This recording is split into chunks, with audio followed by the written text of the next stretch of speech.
Good morning students, online classes में एक बार फिर से आपका स्वागत है। चलिए स्टार्ट करते हैं अपन आज की क्लास। कल की क्लास में लास्ट में जो अपना चल रहा था वो था कि आपको ऐसे लेने हैं चक्कर, ठीक है, और उनका कराना है मल्टीप्लाई, ठीक है, यानी दो ऐसे चक्कर उनका गुणन क्या होता है, क्रम में लेना होता है। तो आपने परिभाषा लिखी ऐसे चक्कर की, ठीक है, और उसके अकॉर्डिंग आपने दिखाया F G is equal to G F. ऐसे चक्र की परिभाषा क्या थी कि एफ और जी क्या है, दो कोई चक्कर है या चक्रीय क्रम से है और किसके परिमित समुच्चय एच के।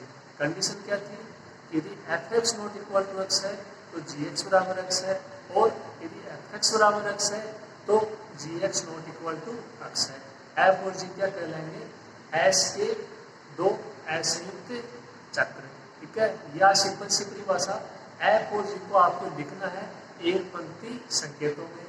एक पंक्ति संकेतों में लिखने पर एस में क्या होना चाहिए, एक भी अवयव उभयनिष्ठ नहीं होना चाहिए। जो एफ और जी है उनमें कोई भी अवयव उभयनिष्ठ नहीं होना चाहिए। अगर ऐसा हो जाता है तो एस जो एफ और जी वो क्या हो जाएंगे, दोनों ऐसे चक्कर हो जाएंगे एस के। एग्जाम्पल लिख के बताया कि मैंने आपको 3-4 समझ में आए, ठीक है। उसके बाद थ्योरम करवाई थी, अब उसको एग्जाम्पल के द्वारा और देख लेते हैं।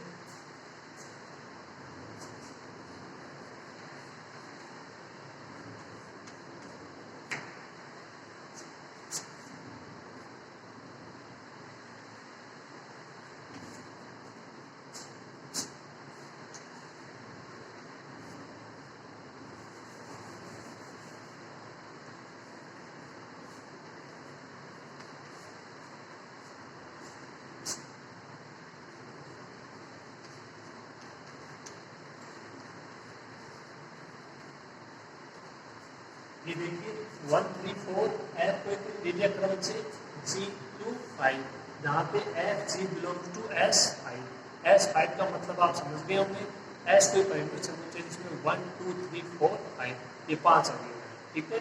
तो आप देख सकते हैं कि कोई भी अवयव उभयनिष्ठ नहीं है, तो ये एफ और जी क्या है, एस के असंयुक्त चक्कर, ठीक है। अब अपन देखते हैं एफ जी बराबर जी एफ होता है या नहीं, ठीक है।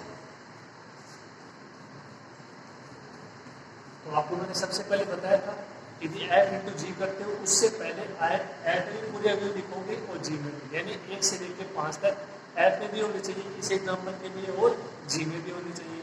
देखिए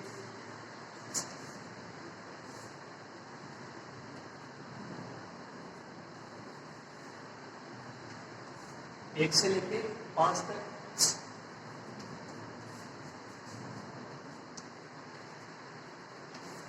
लिख लिए, जी में भी 1 से लेके 5 तक। अब इसका क्या मतलब है कि एक का प्रतिबिंब क्या है 3, एफ में 3 का प्रतिबिंब 4, 4 का प्रतिबिंब 2 और 5 इसमें है नहीं, इसका मतलब 2 का प्रतिबिंब 2, 5 का प्रतिबिंब 5, ठीक है। इसमें 2 का प्रतिबिंब 5 और 5 का प्रतिबिंब 2। इसके अलावा कौन से अवयव रह गए, 1 3 4, वो स्वयं ही हो जाएंगे उनके प्रतिबंध।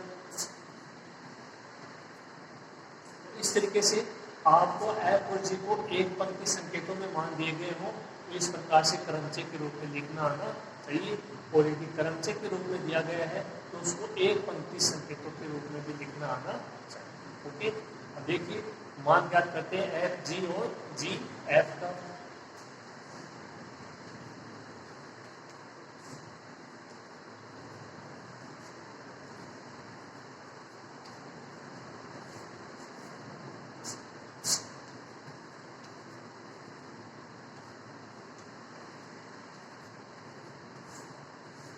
एफ इंटू जी,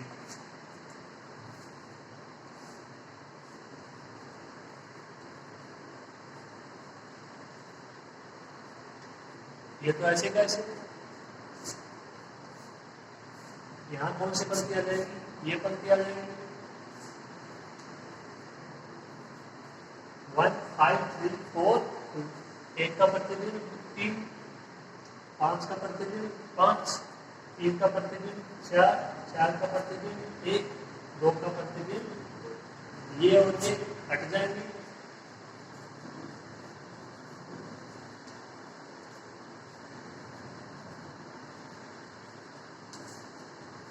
मान क्या बचेगा? 1, 2, 3, 4, 5। पहली पंक्ति आ जाएगी, दूसरी पंक्ति 3, 5, 4, 1, 2। ये मान आ गया F इंटू जी का। अब मान याद कर लेते हैं G इंटू एफ का।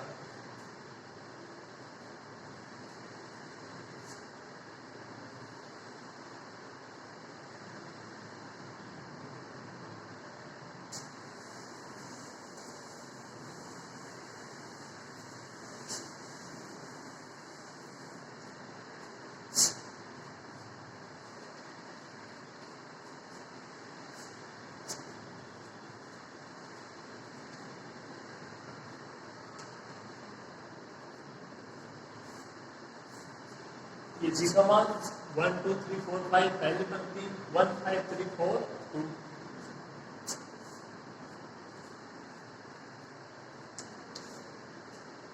One two three four five पहली पंक्ति है और ये दूसरी पंक्ति 3, 2, 4, 1, 5। ठीक है क्या?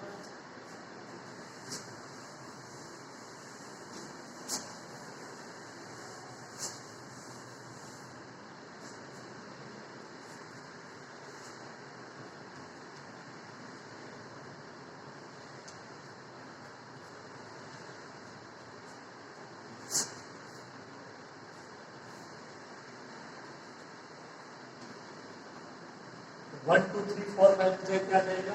3, 2, 4, 1, 5। 3 का प्रतिबिंब 3, 2 का प्रतिबिंब 5, 4 का प्रतिबिंब 4, 1 का प्रतिबिंब 1, 5 का प्रतिबिंब 2। ये और ये हट जाएंगे।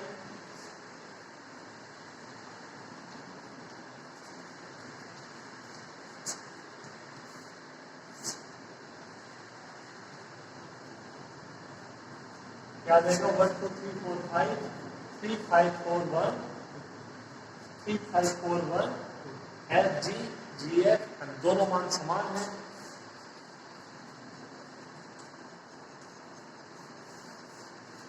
दो असंयुक्त चक्रों का गुणन क्या होता है? क्रम। ठीक है, तो ये भी एक क्वेश्चन आ जाता है, इसमें कोई दिक्कत नहीं होनी चाहिए, आपको दोनों तरीके से करा दिया है।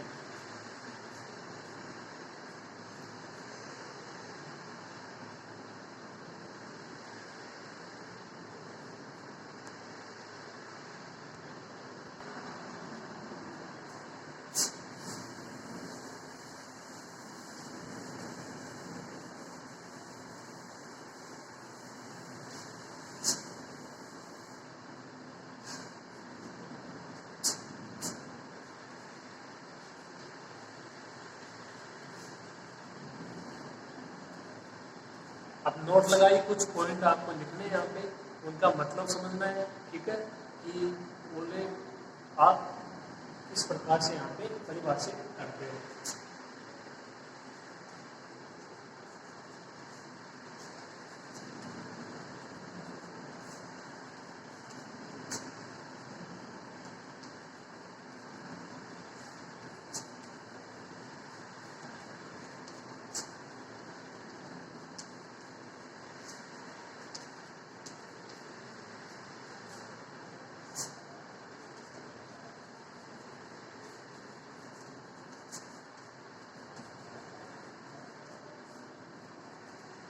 प्रत्येक क्रमचय को असंयुक्त चक्रों के गुणनफल के रूप में व्यक्त किया जा सकता है। इसका मतलब क्या? देखो, प्रत्येक क्रमचय तो कोई परिमित समुच्चय है, आप उसका कोई क्रमचय ले लीजिए, उसको असंयुक्त चक्र, असंयुक्त चक्र आपको पता होना चाहिए। आप यदि उसके 2 असंयुक्त चक्र लेते हो, 3 लेते हो, तो उनमें कोई भी अवयव बेनिष्ठ नहीं होना चाहिए। वो क्या हो जाएंगे? असंयुक्त चक्र। और उस क्रमचय को उनके मल्टीप्लाई के रूप में आप लिख सकते हो। जैसे देखो इधर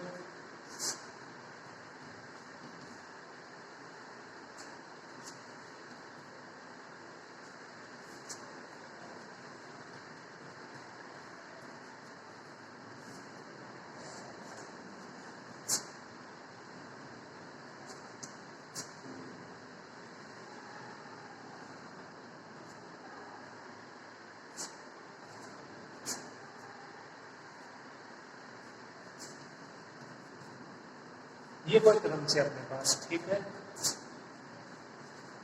और किसमें बिलोंग करेगा, एस 8 में, ठीक है। 1 से लेकर 8 तक एस में अवयव।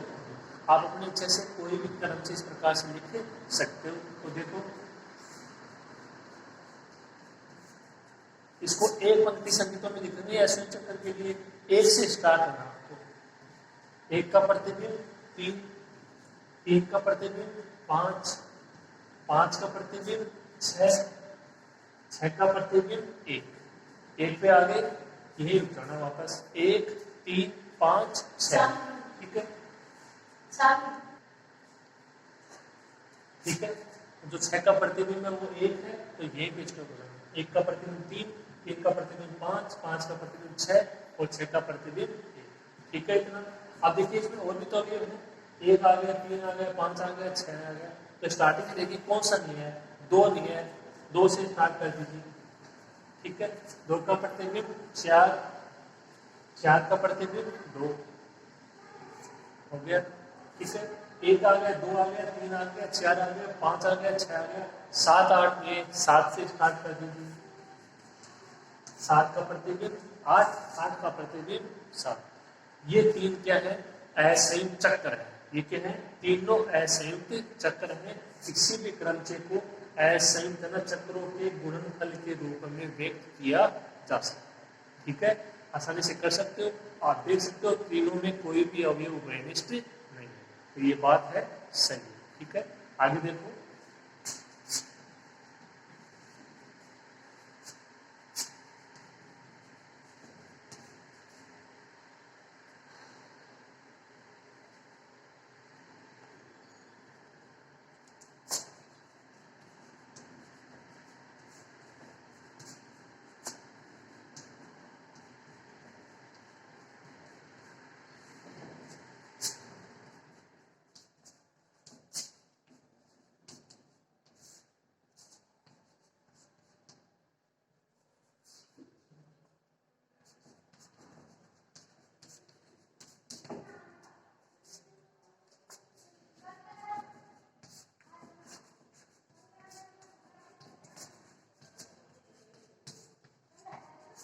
दूसरी बात क्या है, प्रत्येक क्रमचय को पक्षांतरों के गुणनफल के रूप में व्यक्त किया जा सकता है। यहाँ पे आपने प्रत्येक क्रमचय को असंयुक्त चक्रों के गुणनफल के रूप में, अब ये कह रहा है कि प्रत्येक क्रमचय को पक्षांतरों के गुणनफल के रूप में व्यक्त किया जा सकता है। अब ये मालूम कोई एक क्रमचय है और आपने इसको ऐसे लिख दिया, तो यहाँ पे पक्षांतर क्या था, उसकी लंबाई 2 नहीं चाहिए, ये पक्षांतर है, ये पक्षांतर है, लेकिन ये तो पक्षांतर नहीं है, तो इसको भी पक्षांतर के रूप में लिखना आना चाहिए। और वो कैसे लिखोगे देखिए, उसके बाद में जो आपका क्रमचय है वो क्या हो जाएगा, संपूर्ण क्रमचय वो पक्षांतरों की गुणनफल के रूप में व्यक्त हो जाएगा, ठीक है। देखिए आप इसको, तो ये क्रमचय इसी को लिख देते हैं पक्षांतरण के गुणनफल के रूप में, ठीक है। यहाँ पे तो लिखा हुआ है, इसको देखिए आप कैसे लिखोगे,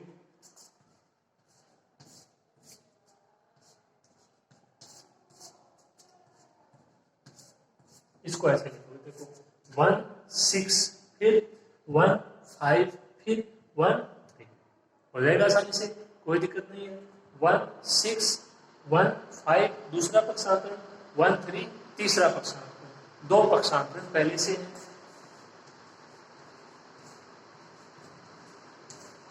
इसको आप ऐसे भी लिख सकते हो, बात है वो एक ही है। तो इन चीजों में आपस में संबंध है जो कि आपको समझना पड़ेगा।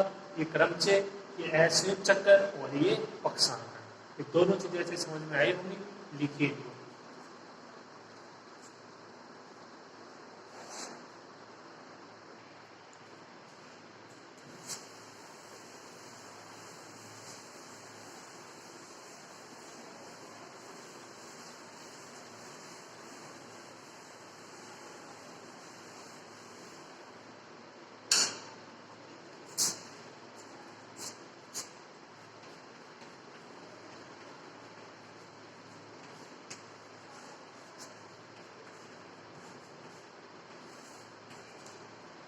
क्रमचय की कोटि, ठीक है। तो इसकी एक परिभाषा आपको बता चुके हैं कि क्रमचय कोटि क्या होती है, f की power n is equal to I, n लंबाई, n इसकी कोटि, चक्र की कोटि होती चक्रीय क्रमचय की कोटि।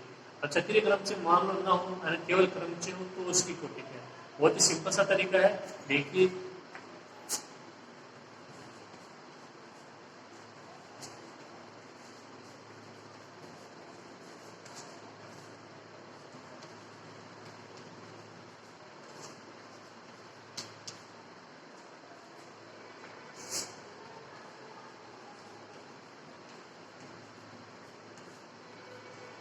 यदि f क्या है, किसी परिमित समुच्चय s का कोई क्रमचय है, केवल क्रमचय है, तब देखिए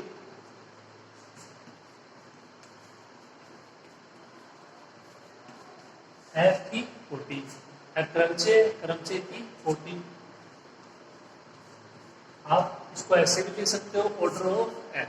मान क्या होगा वो देखिए, एक आपको बता चुके हैं f की power n is equal to I, या दूसरा तरीका देखिए,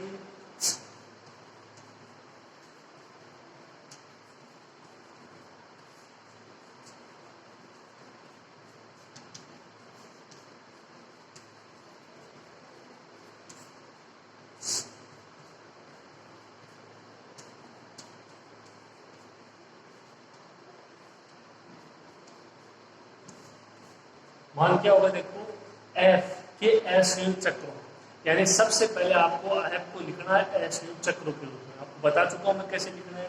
उनके बाद में उनकी लंबाई देखनी है कि भाई ये पहला असंयुक्त चक्र है, इसकी लंबाई 5 है, दूसरे की 2 है, तीसरे की 3 है, इस तरीके से उनकी लंबाई का एलसीएम। ठीक है, तो लंबाई देख लेना 5, 3, 2, इस तरीके से उनका एलसीएम आप आसानी से ज्ञात कर सकते हो। ये क्या हो जाएगा, ऑर्डर ऑफ एफ, क्रमचय एफ की कोटि। ठीक है, जैसे अपन ने अभी अभी लिखा, उसकी एक में थे 4 अवयव, एक में 2, तो उसका एलसीएम कितना हो जाएगा 4। ठीक है, और देख लीजिए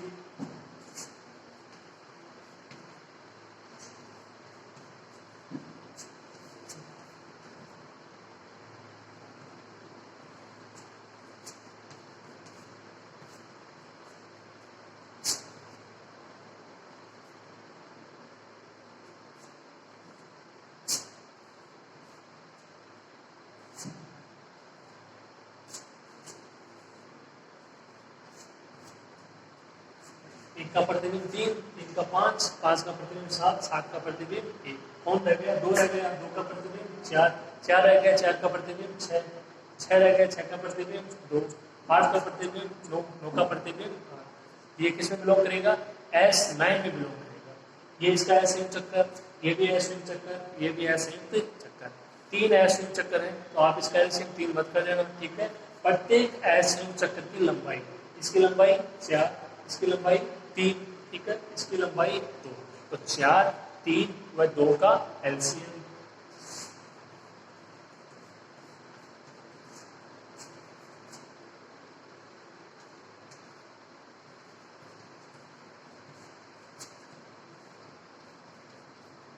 क्या होगा, 4, 3 और 2 का एलसीएम। ये आप आसानी से बता दोगे।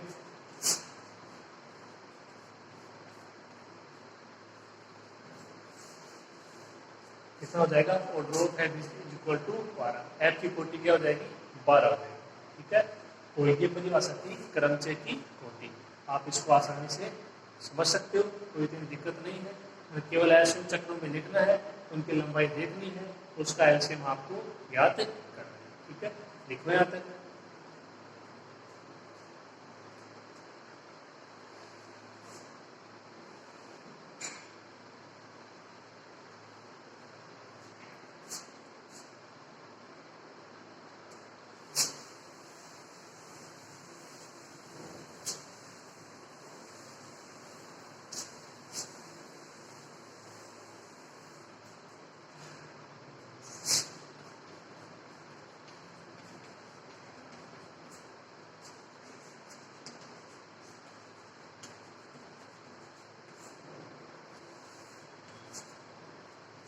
देखिए, लास्ट परिभाषा है इस चैप्टर की, सम तथा विषम क्रमचय। नाम क्या है, सम तथा विषम क्रमचय। कि कोई क्रमचय है, वो सम क्रमचय कब होगा और वो विषम क्रमचय कब होगा। तो देखिए, इसको सुन लीजिए पहले, आप इसको समझ सकते हो अभी। ठीक है, क्योंकि जो मैं बोलने जा रहा हूँ वो आपने अच्छे से पढ़ लिया है। करना क्या, देखो आपको कोई भी क्रम चाहिए, ठीक है, एस कोई परिमेय समुच्चय और उसका कोई भी क्रम चाहिए, एफ है, जी है, जो भी है, उस क्रमचय को आपको पक्षांतरों के गुणनफल के रूप में व्यक्त करना है। आसानी से कर दोगे, अभी भी बताया। उसको क्या करना है, उस क्रमचय को पक्षांतरों के गुणनफल के रूप में व्यक्त करना है। उसके बाद में उसके पक्षांतरों की संख्या काउंट करनी है आपको। आपको क्या करना है, पक्षांतरों की संख्या काउंट करनी है कि कितने पक्षांतर हैं, 1 2 3 कितने पक्षांतर हैं। यदि पक्षांतरों की संख्या सम हुई तो दिया गया क्रमचय समक्रमचय, और यदि पक्षांतरों की संख्या विषम हुई तो दिया गया क्रमचय विषम क्रमचय। समझ में आ गई बात? एक बार फिर सुन लीजिए, ये इंपॉर्टेंट परिभाषा है सबसे, क्योंकि ये आई हुई है एग्जाम, ठीक है। करना क्या है, कोई भी क्रमचय एफ है उसको आपको पक्षांतरण के रूप में लिखना है। पक्षांतरण से आराम से लिख दोगे, ऐसे चक्कर से पक्षांतरण आपको मैंने बता दिया, उसकी लंबाई 2 होनी चाहिए। उसके बाद में पक्षांतरों की संख्या आपको काउंट करनी है कि उसमें कितने पक्षांतर हैं, 2 है, 3 है, 4 है, 5 है। इनका पक्षांतरों की संख्या यदि सम है, मान लो इसमें कोई क्रमचय उसमें 4 पक्षांतर है तो संक्रमचय हो गया, वो 5 पक्षांतर है तो विषम क्रमचय। ये परिभाषा होगी किसकी, सम तथा विषम क्रमचय, ठीक है, लिख देते हैं।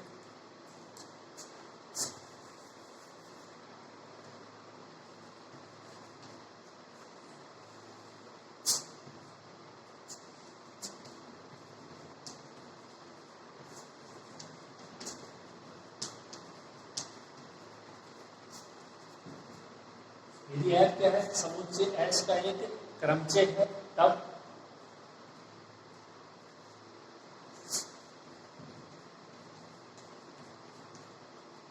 एफ को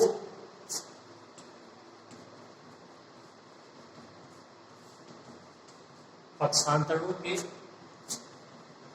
गुणनफल के रूप में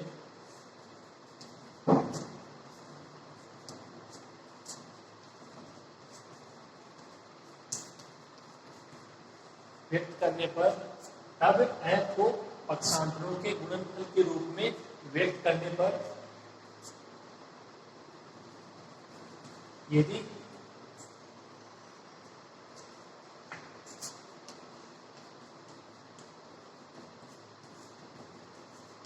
पक्षांतरों की संख्या सम हो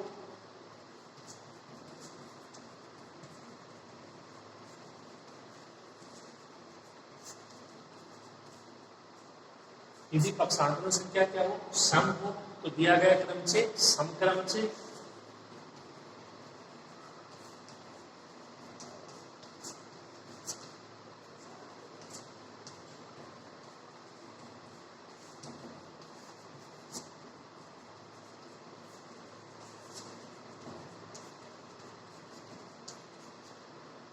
तथा यदि पक्षांतरों की संख्या क्या हो, विषम हो, तो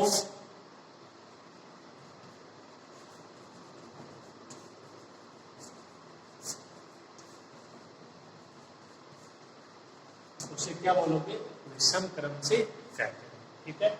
आप इस परिभाषा को लिखिए, फिर अपन एग्जाम्पल करते हैं।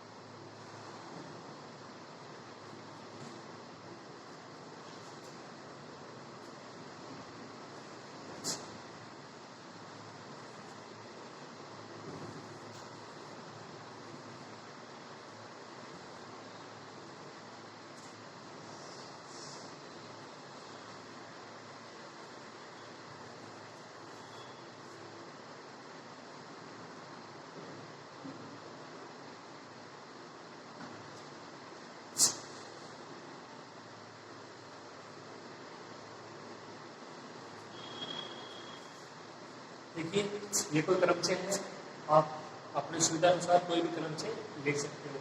1 2 3 4 5 6 7, 1 का प्रतिबिंब 4, 4 का प्रतिबिंब 7, 7 का प्रतिबिंब 1, 2 का प्रतिबिंब 5, 5 का प्रतिबिंब 3, 3 का प्रतिबिंब 6 और 6 का प्रतिबिंब 2।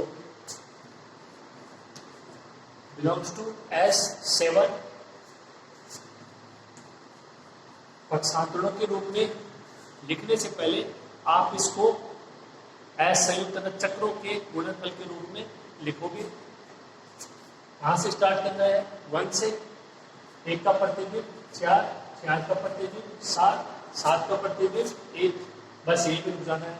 ठीक है, 1 आ गया, 2 नहीं है, 2 से स्टार्ट कर देंगे, 2 का प्रतिबिंब 5, 5 का प्रतिबिंब 3, 3 का प्रतिबिंब 6, 6 का प्रतिबिंब 2। ठीक है, तो ये क्या आगे इसके 2 असंयुक्त चक्र, 2 असंयुक्त चक्र। अब मान लो ये पूछ ले कि एफ की आपको बतानी है कोटि, असंयुक्त चक्कर 4, असंयुक्त चक्र की लंबाई 3, 4 और 3, 4 और 3 का एलसीएम 12, आराम से कर दोगे। ठीक है, अपने को अब इनको लिखना है पक्षांतर के रूप में। तो आपको मैंने बताया अभी जो नोट लगाया, दूसरा पॉइंट लिखाया था, आप उससे इसको आसानी से पक्षांतर के गुणनफल के रूप में व्यक्त कर सकते हो।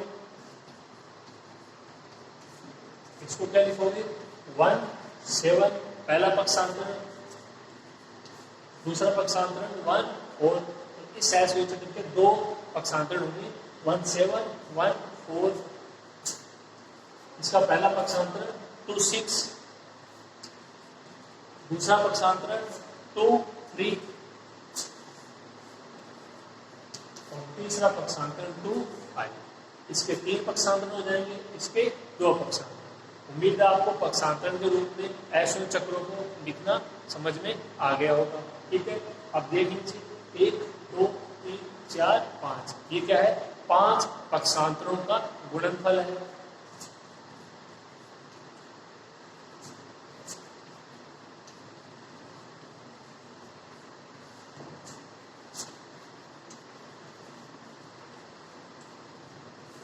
F क्या है, 5 पक्षांतरों का गुणनफल। इनमें मान क्या ये अपने को मतलब नहीं, आपको पक्षांतरों की संख्या गिननी है। एक पक्षांतरण 2, 3, 4, 5, 5 पक्षांतरों का गुणनफल। 5 क्या है, विषम संख्या है।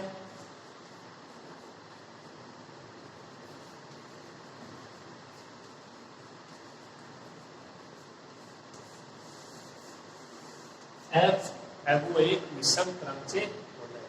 ठीक है, तो उम्मीद है आपको समक्रमचय और विषम क्रमचय की परिभाषा अच्छे से समझ में आ गई होगी। एग्जाम के लिए सबसे इंपॉर्टेंट परिभाषा है, आसान सी परिभाषा है। ठीक है, असंयुक्त चक्र का पता होना चाहिए और पक्षांतरों का पता होना चाहिए। आप इसको लिख लीजिए।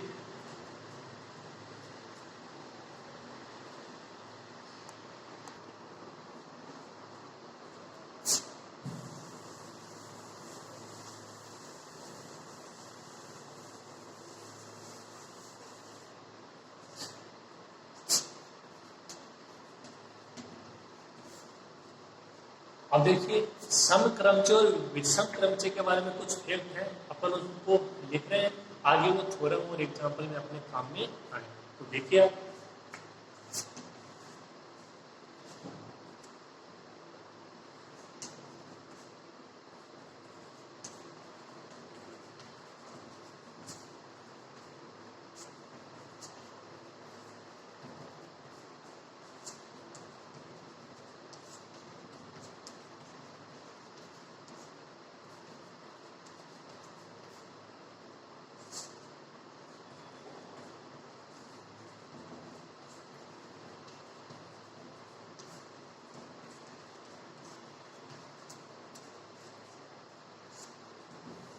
पहली बात, एक समक्रमचय तथा एक विषम क्रमचय का गुणन कर उनका मल्टीप्लाई सदैव क्या होगा, एक विषम क्रमचय। ये बात है। ठीक है, अब इसको आप प्रूव भी कर सकते हो। आप कोई समक्रमचय लीजिए, आप कोई विषम क्रमचय लीजिए, आप आसानी से ले सकते हो। जैसे अभी लिखा विषम क्रमचय, उसी प्रकार से कोई समक्रमचय अपनी तरफ से ले सकते हो और उनका क्या कराना है, मल्टीप्लाई। मल्टीप्लाई कराना आपको आसानी से आता है, बहुत बार बता दिया है। तो देख लीजिए वो विषम क्रमचय आता है या नहीं आता है। एक फैक्ट है। ठीक है, इसको आप अपनी तरफ से कोई भी 2 क्रमचय ले लीजिए, एक को सम लीजिए, एक को विषम लीजिए, मल्टीप्लाई कराइए, विषम क्रमचय ही वो पर आपको प्राप्त होगा। ठीक है, पहला पॉइंट। दूसरा,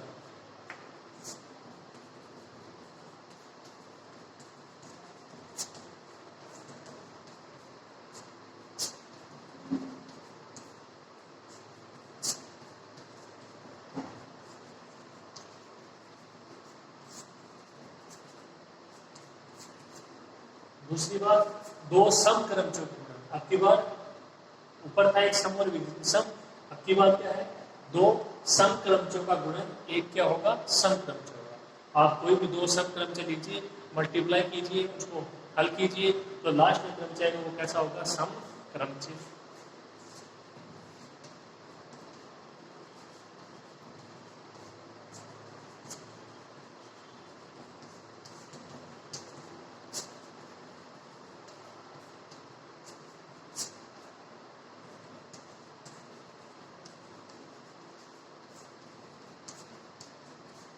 तीसरा क्या है, दो विषम क्रम से, ऊपर थे दो सम, दो विषम क्रम से गुणन भी क्या होगा, एक सम क्रम से। यानी आप यदि दोनों समान लेते हो, चाहे वो सम लो चाहे विषम लो, और तब जो उनका मान आएगा उनका मल्टीप्लाई करोगे तो वो क्या आएगा, एक सम क्रम से। ये जो आपको मैंने तीनों बात बताई है, ये आप ए और जी अपनी तरफ से कोई भी दो क्रम से ले लीजिए, आंसर आपको यही प्राप्त होगा। ठीक है,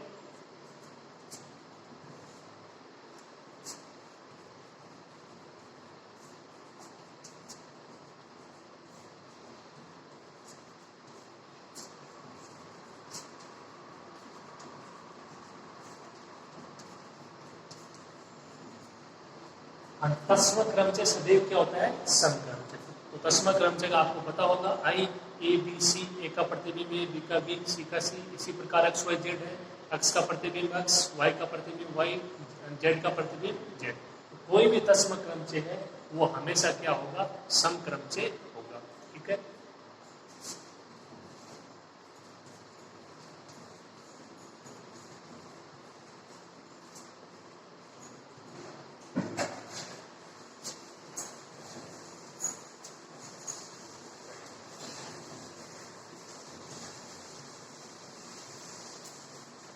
और ये बात तो आसान सी है, इसमें तो कोई आपको इसमें कोई बहुत मुश्किल नहीं होनी चाहिए। ठीक है, एक पक्षांतरण एक विषम संख्या है, तो वो क्या होएगा, सदैव विषम क्रम से होता है। ठीक है, तो ये कुछ बातें हैं, आगे अपन थ्योरम करेंगे, एग्जाम्पल करेंगे, उसमें काम में आएंगे। ठीक है, तो ये यहाँ पे आज आपका जो आप ये समझिए कि जो थ्योरेटिकल पार्ट है, जो आपने परिभाषाएं लिखी, एग्जाम्पल लिखे, उनको समझा, ठीक है, ये यहाँ पे समाप्त होता है। अब इस चैप्टर में बच्चे थ्योरम और एग्जाम्पल। ठीक है, तो अपन आगे इनके एग्जाम्पल करेंगे और थ्योरम पढ़ेंगे। बिल्कुल आसान आसान है। ठीक है, ज़्यादा थ्योरम नहीं है, 2-3 थ्योरम है और 4-5 एग्जाम्पल, इतना सा मैटर है बस। ठीक है, तो उनमें इतनी दिक्कत नहीं है कि जो आपने शुरू से लेके अब तक जो पढ़ा है वो अगर आपके अच्छे से क्लियर है तो उनमें कोई भी दिक्कत नहीं है। ठीक है, परिभाषाएं आपको मालूम होनी चाहिए। ठीक है, तो आज की क्लास में इतना ही हो पाएगा। ओके, आगे क्लास में अपन जो ये आपका क्रम से है, उनके जो भी प्रकार हैं उनके ऊपर आधारित थ्योरम और एग्जाम्पल को करेंगे। आज की क्लास में इतना ही, धन्यवाद।